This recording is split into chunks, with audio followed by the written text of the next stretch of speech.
FOMO.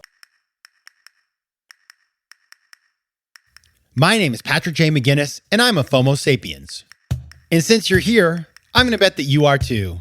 And when you're like us and Monday comes around, you don't dread the new week. No, you wake up every Monday morning knowing that this week might just be the best one yet. This is FOMOnday, the snackable show that starts your week right with hot takes, life hacks, listener mail, and even some FOMO therapy.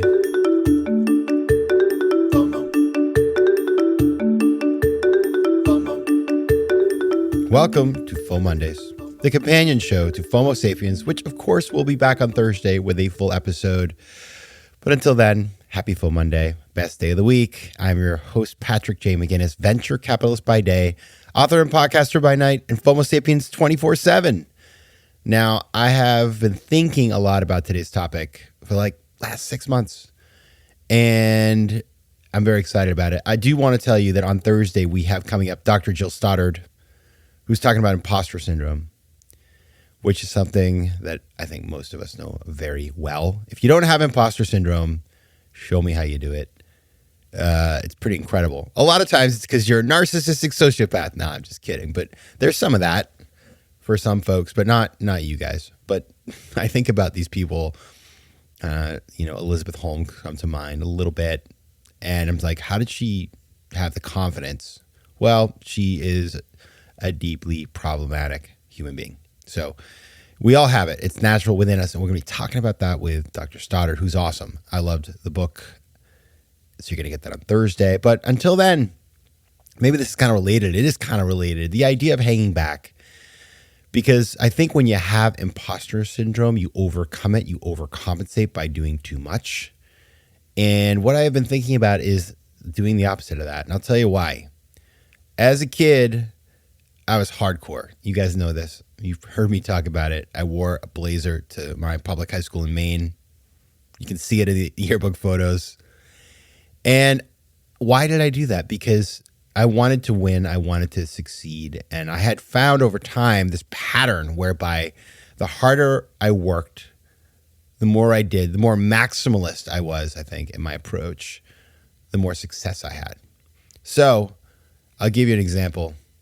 When I was in 5th grade, I began playing the trombone. And, I was good at it. Good trombone player over here. One of the best in the 5th grade in the state of Maine. And my impulse was just to play really loudly. And it was rewarded. My teacher had me stand up. I was so loud. But she had me stand up and do do the whole piece. Because I guess I was probably the only one who could play anything. And so she wanted to feature that. And I remember thinking, this is great. If I play really loudly, I get featured. What a win. And then a couple years later, I was in 7th grade, and I got cast. The high school in our town was doing this play called MAME, and I was cast as young Patrick. I had my own solo song.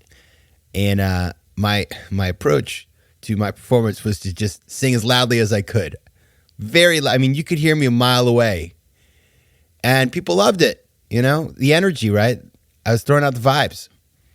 Then in high school, I made a bunch of speeches. I did speech competition. Guess what? I was maximalist and all that stuff. Super dramatic, loud, a lot of intensity. And I won. I won all the competitions, right? So that was my feedback loop was just be really intense and you will succeed. Well, that was an approach. But I have learned over time, of course, that is not the only way to go. That is not the only way to go. And that hanging back is a great alternative because at some point, you're everywhere you go, you have to meet everybody. You have to do everything. I mean, that's the root of FOMO, obviously. Now you guys get where it comes from.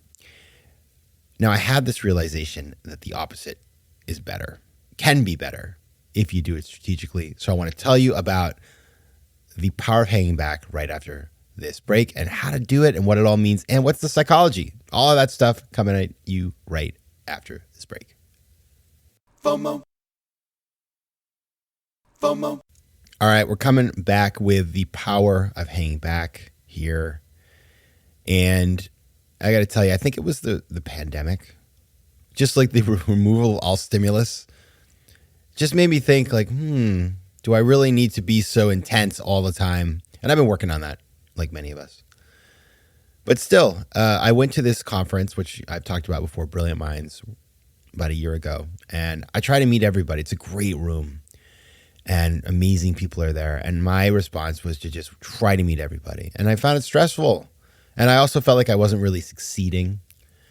And so when I went back this year, I went with this big sort of idea, like a sort of a commitment to myself that I was going to do less. I was going to hang back. I was going to let things happen. I was going to be less effortful. And I had an awesome time. And it was better. Like things, I met people that I wouldn't have met otherwise, in my sense, like sort of by doing less, more happened. And I remember when my validation on this happened, because I had thought about this and I was doing it, I was practicing it.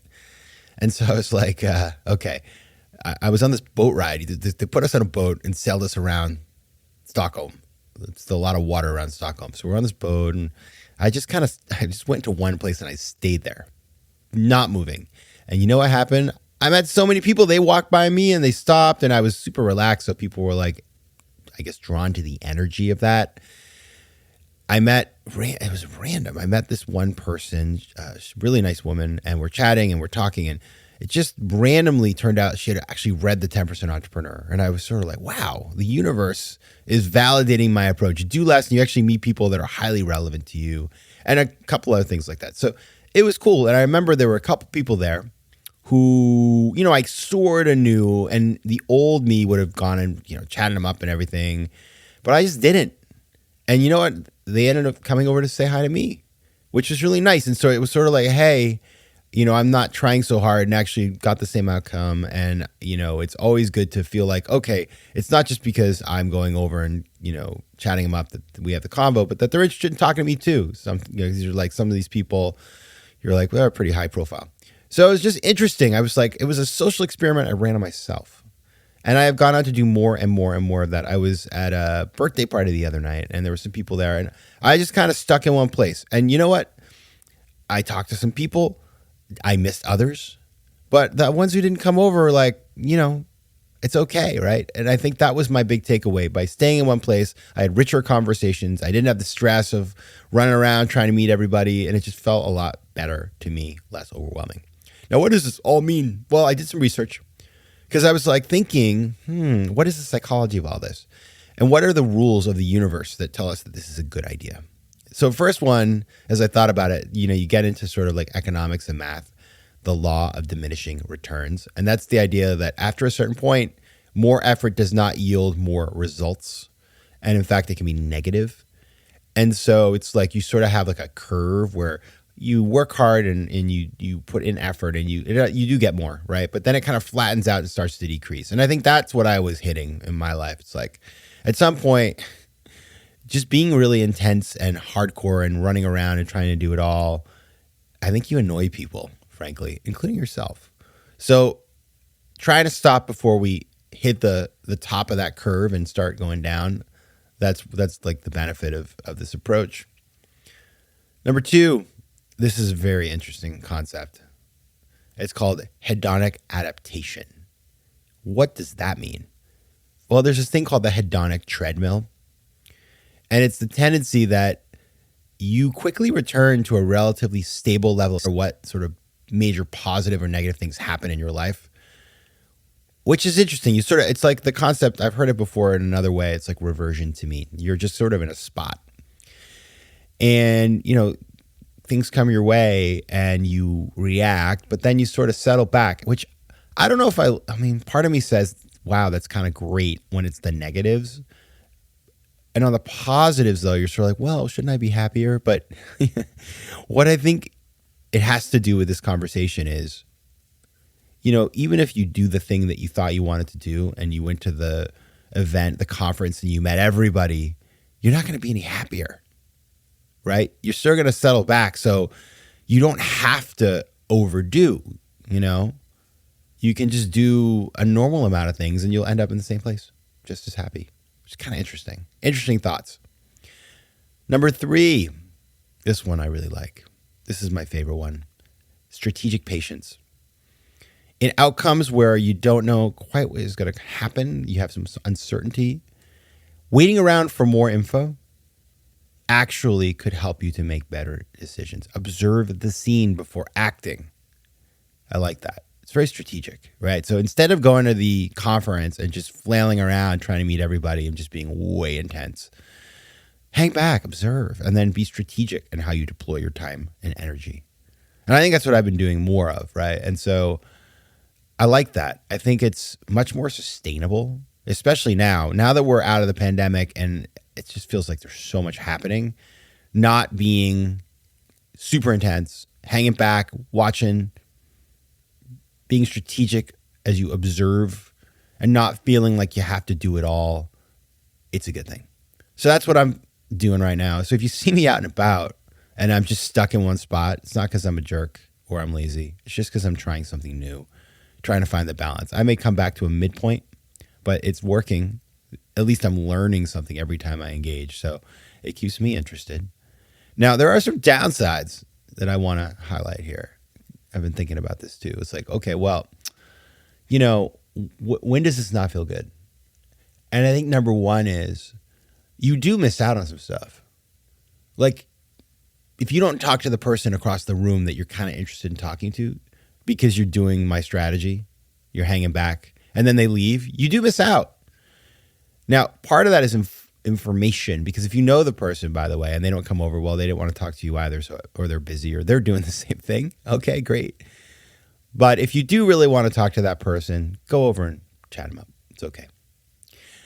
Number two, this is not an excuse to be avoidant, right? So one could say, oh, I'm hanging back just because you have anxiety. You want to sort of avoid things and you don't feel comfortable. That we don't want to do. This is about recognizing that there's a tendency to overdo and then sort of mitigating that through being sort of thoughtful about what you're doing. It's not about avoiding. So that is my big idea for the week. I'm going to tell you more about. I have this whole other thing that I'll share with you very shortly, but I need something to happen, something I've been working on that's going to drop, and then I can tell you more about how this played out in that particular situation. I know I'm being so cagey right now. Not very nice, but it's coming. Don't worry, it's coming very soon. Now, if you have ideas, thoughts, questions, if you've been doing this, if you haven't and you want to, let me know what you think. You can find me on email at letsconnect@patrickmcginnis.com, on Instagram at Patrick J. McGinnis, and on Twitter, now known as X, which is not a great name, at pjmcginnis.com. All right, everybody. I will see you on Thursday with Dr. Jill Stoddard. And until then, take care of yourselves, FOMO Sapiens. FOMO. If you like today's show, please be sure to rate it and recommend it to your friends. And as always, you can find me on Instagram at Patrick J. McGinnis, on Twitter at PJ McGinnis, and on the web at FOMOsapiens.com or PatrickMcGinnis.com, where you can get all kinds of free resources to live a more decisive and entrepreneurial life. FOMO. Want more FOMO Sapiens and FOMOnday? Head over to FOMOsapiens.com, where you can listen to past episodes, learn more about the show, and find out how to advertise. You can also connect with me on Instagram at Patrick J. McGinnis and on Twitter at PJ McGinnis.